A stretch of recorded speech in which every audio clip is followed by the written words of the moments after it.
Papa Maréchal, je suis venu à vous, Papa Maréchal, me recueillir et me rapprocher de votre esprit, comme je le fais à chaque fois que j'en ai l'occasion de venir à Rabat. Les Bambouta de ce nous Congo disent Samba Kuluanku, Osambi Kulu Kwenoko.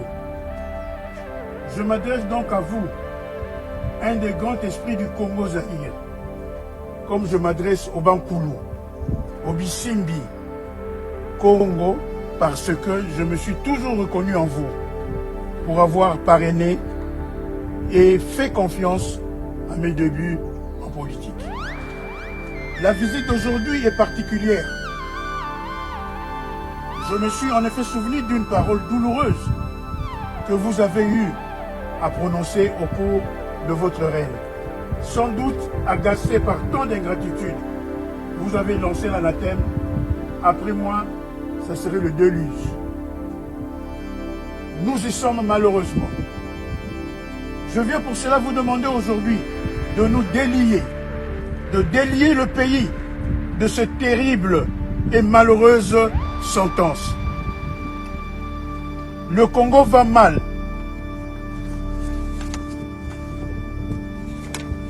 Le Congo va mal, très mal. Et je crois bien que, plus qu'une prédiction, cette parole prononcée sûrement dans un contexte d'incompréhension nous vaut le désagrément et le désordre que l'on observe dans tous les domaines de la vie nationale. Les Congolais ont-ils été maudits?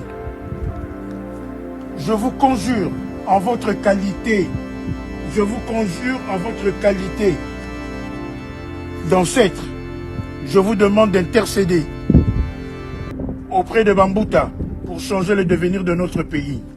Aidez-nous donc à sortir le Congo du trou noir, de cette spirale infernale dans laquelle on se retrouve. Le régime actuel veut changer la constitution à la demande de quelques-uns de cartérans inféodés de son parti politique pour plaire à un individu, oubliant les enseignements tirés de toutes ces années de chaos et d'instabilité que nous traversons depuis votre départ du pouvoir. Après de longues années au pouvoir, vous étiez en effet confronté à des revendications qui ont nécessité des réformes institutionnelles. Votre grandeur a été d'associer toutes les couches sociales aux consultations populaires avant de décider des changements institutionnels à opérer. Certes, la démocratie a mis un temps à s'installer, mais vous avez tracé le chemin en ouvrant la conférence nationale souveraine et la suite a été plus difficile. La constitution d'un pays, un socle qui définit les conditions du vivre ensemble pour l'héritage de l'unité nationale dont vous avez été le champion. Après l'ancêtre Joseph Kasavubu, l'ancêtre Patrice Emery Lumumba et tant d'autres ancêtres du Congo Zaïre. Nous, tes descendants, nous espérons que le changement qu'on voudrait expérimenter se feront dans le consensus et l'unité. Nous espérons que la démarche pour aborder ce nouveau tournant sera inclusif et nous ferons le nécessaire pour éviter au pays la discooptation. En restant fidèles à vos idéaux sur l'unité des Congolais, nous ferons tout pour éviter le repli identitaire sur base des visées tribales ou régionalistes afin que le Congo Zaïre soit un seul. Au nom des sacrifices endurés par tous dans nos différents terroirs, à vous, au Bambouta, à Fumo Simo Kimbangu, je vous demande d'agir spirituellement pour changer le sort et la destinée de notre pays et de notre peuple. Papa Maréchal, cette réplique aurait pu être dite chez vous, à Guadolité. Malheureusement, vous êtes encore dans ce beau pays qui est le Maroc, qui vous héberge, ainsi qu'avec beaucoup de notre chers parents. Nous vous demandons, merci Papa Maréchal, et dès que le Congo Zaïre dont vous avez été fiers puisse se rétablir et être un paravent pour l'Afrique. J'ai dit, et je vous remercie, Papa Maréchal, fait à Rabat le 9 juin 2024.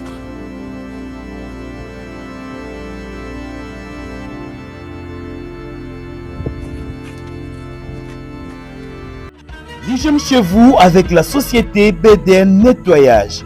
Pour tous vos travaux de nettoyage, immeubles, appartements, bâtiments, bureaux et autres, un service de qualité par des professionnels avec des matériaux aux normes internationales.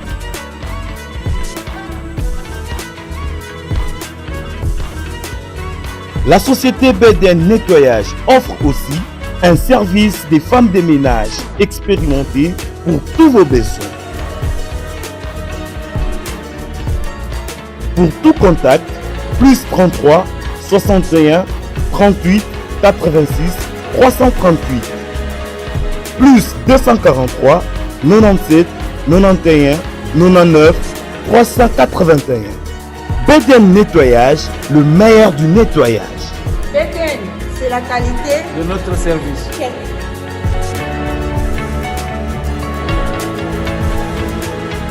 Du gouvernement de Madame le Premier ministre Judith Suminwa qui interviendra entre le 10 et 11 juin en cours. Madame le Premier ministre sera d'abord reçue avec son programme qui sera multiplié et remis aux députés, a indiqué le président de l'Assemblée nationale. C'était ensuite au tour du président du bureau provisoire du Sénat de faire le rapport de la bonne marche de la Chambre haute du Parlement au chef de l'État. Pascal Kindwelo a déclaré que son bureau provisoire s'attelle à préparer l'élection du bureau définitif du Sénat qui devra intervenir au plus tard le 15 juin prochain, a-t-il précisé. Brazzaville, la République du Congo, va bientôt se doter d'un siège de la Commission du climat du bassin du Congo. Reçue à la Cité de l'Union africaine, la ministre congolaise chargée de l'environnement, du développement durable, Arlette Soudan Nonolt, était porteuse d'une invitation du président Denis Sassou Nguesso adressée à son homologue de la RDC Félix Antoine Tshisekedi Tshilombo pour participer à la cérémonie inaugurale de ce siège et de la radio-télévision du bassin du Congo. Détenant à elle seule plus de 62% des forêts du bassin du Congo, la République démocratique du Congo joue un grand rôle dans la conservation de la nature. La ministre congolaise a souligné l'importance de la RDC et de la République du Congo dans la régulation du climat grâce aux tourbières que détiennent les deux pays. Ancienne envoyée spéciale du chef de l'État pour la nouvelle économie du climat, la ministre déléguée près le ministère de l'Environnement, Madame Stéphanie Mbombo, a pris part à cette entrevue.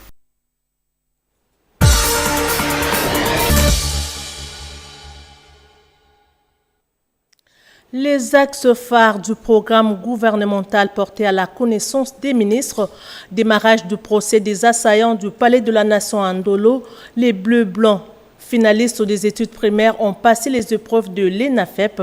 Tels sont les quelques faits qui ont marqué l'actualité de la semaine. Pierre Mbouyou Saïdi et Ida Aoukoumouana nous signent la semaine en 5.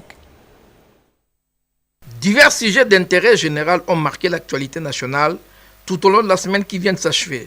La première ministre chef du gouvernement a présidé la réunion de prise de contact avec les membres de son équipe. Belle opportunité pour elle de leur présenter succinctement les axes phares de son programme et une feuille de route qui se greffe sur les 6 piliers du vaste et transversal projet de développement du président de la République. Intense activité professionnelle ou grande retombée parlementaire menée par les présidents de l'Assemblée nationale et les autres membres du bureau de la Chambre basse du Parlement. Parmi les dites activités, nous pouvons épingler les consultations avec plusieurs regroupements politiques et caucus de députés nationaux pour faciliter l'investiture en mode d'urgence du gouvernement dans les prochains jours, sans oublier une série d'audiences et séances de travail avec une frange de certaines forces vives du pays.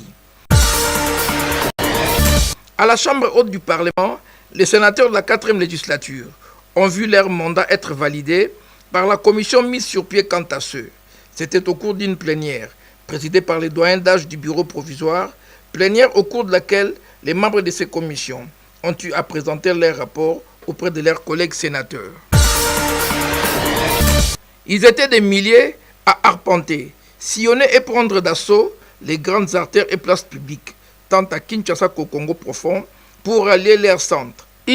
Ce sont les élèves finalistes engagés à concourir aux épreuves de l'examen national de fin d'études primaires et NAFEP. À la fondation Denis Nyakeru Tshisekedi, 3 appareils pimpants neufs, d'échographie, de dialyse et de l'endoscopie, appareils à même de soulager tant soit peu les patients qui souffrent de ces maladies, dont faits par la société Congo Environment, ont été réceptionnés par la première dame de la République démocratique du Congo. Démarrage au courant de la semaine du procès des 53 putschistes à la prison militaire d'Ndolo dans la commune de Barumbu. C'est hors la loi et assaillant, appréhendé par les forces de défense et de sécurité dans la foulée des attaques armées menées contre la résidence du président de l'Assemblée nationale et du cabinet du chef de l'État, situé au palais de la Nation, qui se retrouvent dans les box des accusés, sont poursuivis judiciairement. Les reprochés aux assaillants les infractions ci-après, attentats, terrorisme, détention illégale des armes et des munitions de guerre, tentative d'assassinat, association de malfaiteurs, meurtre et financement du terrorisme. À l'instar d'autres pays de la planète, la République démocratique du Congo, l'un des poumons de la biodiversité, avec son bassin, a elle aussi célébré la Journée mondiale de l'environnement.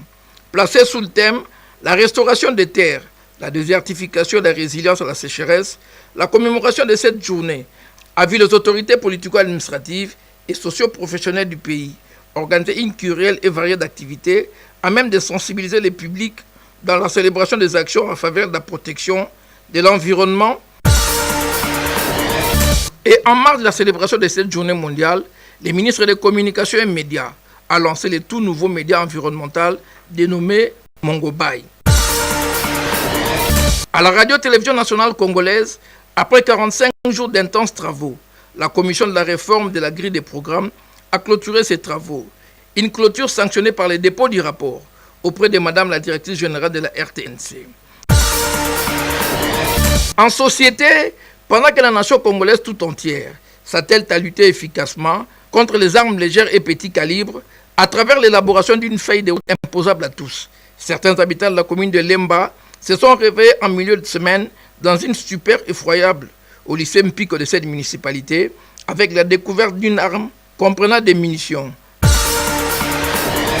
Dans la commune de Barumbu, le célèbre marché Epolo, situé au croisement des avenues Kabambare, Itaga et Progrès, qui est menacé de spoliation par certains inciviques ennemis de la nation, a bénéficié d'une itinérance administrative de certaines personnalités de notabilité de cette municipalité, qui se sont imprégnés de la situation, et ce, après avoir effectué une descente à la cité Kitoko, où les maisons étaient incendiées. Enfin, une semaine noire à la radio-télévision nationale congolaise, qui vient de perdre l'un de ses talentueux journalistes et présentateurs, des journaux télévisés et parlés à la radio, à la personne de Fabrice Wanzenge Djokoli Kosama, élevé dernièrement au rang de directeur provincial de la RTNC Nord Ubangi.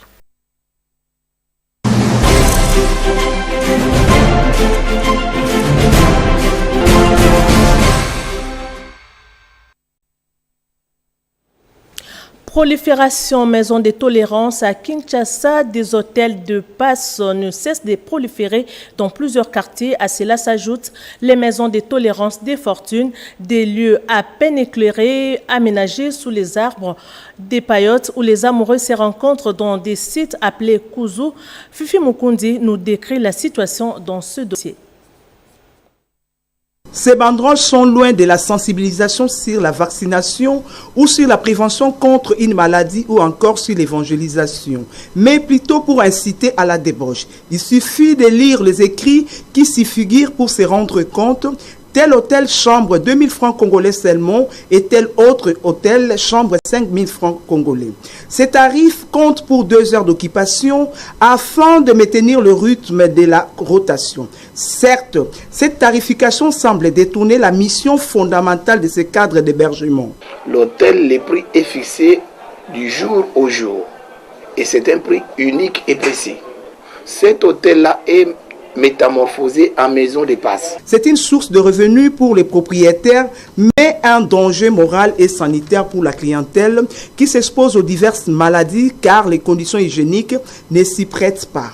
Un autre phénomène décrié est celui d'Ikuzu. C'est lieu de tolérance des fortunes que sont les terrains de football dans certains quartiers de la capitale et beaucoup d'autres espaces à ciel ouvert qui servent aussi des kuzu pendant la nuit. Les rares des kuzu aménagés s'associent à des paillotes pour la consommation qui fait des droits d'accès à un prix au double ou au triple. C'est vraiment honteux. Hein? Ici, chez nous, où la prostitution devient quelque chose de banal, ça se fait à ciel ouvert, même pendant la journée. Vous êtes enfermé dans ce que moi j'appellerais le case, hein? Pas un case en verre, mais qui se voit, on vous voit comme ça.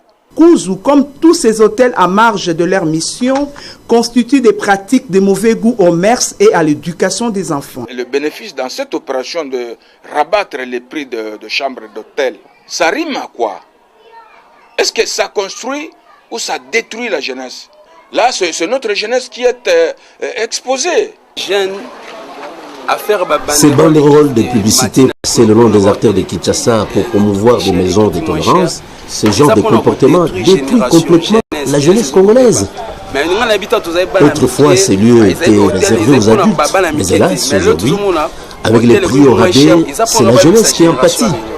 Au-delà de la moralité en péril, ces initiatives fâchent la loi à la matière. Tout le monde tombe sous les coups de l'article 174B de la loi 06/018 du 20 juillet 2006 qui modifie et complète notre code pénal.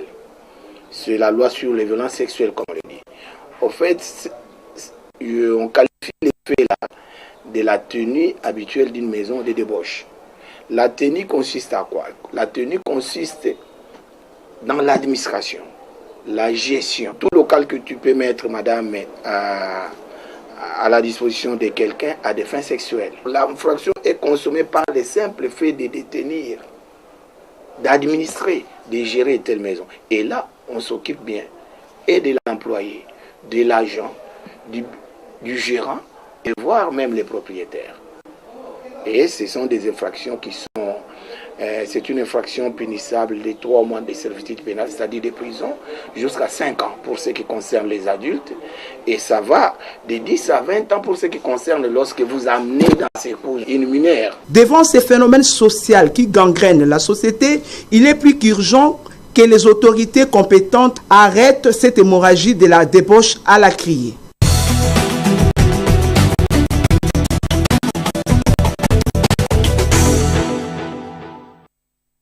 Dépôt d'une question écrite à l'Assemblée nationale, le député national Loti Kalikwela a adressé une question écrite au directeur général de la SNEL sur la réparation de la centrale hydroélectrique de la Chopo. Selon les lieux de Kisangani, le fonds de réparation et indemnisation des victimes de la guerre des 6 jours a disponibilisé il y a une année le moyen pour la réparation de cette centrale hydroélectrique et que jusqu'à ces jours, selon les députés, la SNEL n'a jamais exécuté les travaux. On l'écoute.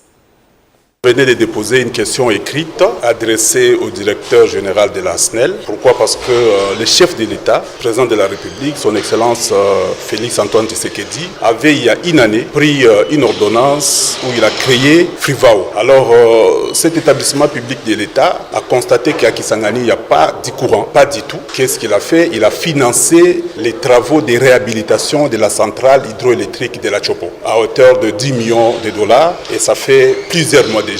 Nous aussi, de notre tour, nous avons constaté que depuis tout ce temps, rien n'est fait, il n'y a pas un changement positif. Voilà pourquoi nous avons jugé utile d'actionner les moyens d'information qui est la question écrite pour qu'il nous explique d'abord, premièrement, l'utilisation de ces fonds mis à sa disposition, mais aussi et surtout, la population a besoin de savoir pourquoi pendant tous ces temps, cette centrale peine à fonctionner normalement. Nous sommes en train de faire notre travail, vous nous voyez ici avec les élus, un élu de la ville de Kisangani, mais aussi un élu du territoire de Sangui. Nous sommes de la province, de la Chopo. Nous sommes en train de travailler pour cette population-là. Ce que nous venons de faire ici, ce n'est que faire le travail que la population nous a envoyé de faire. Nous sommes en train de mener des démarches ici Nous sommes en train de faire notre travail de parlementaires pour trouver solution à ces problèmes parce que ça n'a fait que durer. Parce que ça fait plusieurs années que Kisangani est plongé dans les noirs. Voilà, on venait d'être élus, nous sommes là, c'est la première session de cette législature. Nous venons de poser une action parlementaire et nous savons qu'il y aura des retombées et que les choses vont s'améliorer.